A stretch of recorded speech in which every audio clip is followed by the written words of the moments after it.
magluluto tayo ng spaghetti tuna. Ayan, bali, first, pinakalang ko muna yung ating spaghetti. Bali, tapos, sinundan ko lang muna sa instruction ng kanyang packaging. Ayan. Is around 7 minutes. Na ayon sa brand.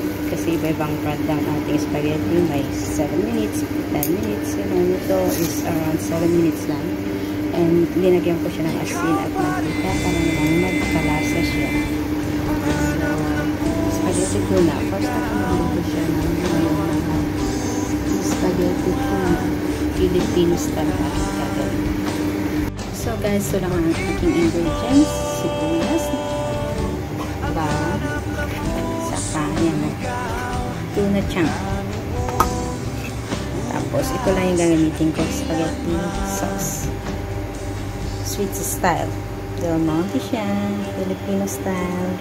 Actually, some people use talaga is tomato sauce, saka banana ketchup, cheese, at yung iba nilalagyan nila ng hot dogs. Kasi nga, style Filipino.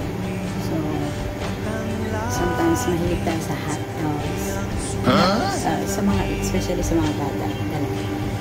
Pero ako, ito lang kasing gagamitin ko kasi wala namang stock sila. Ito na lang.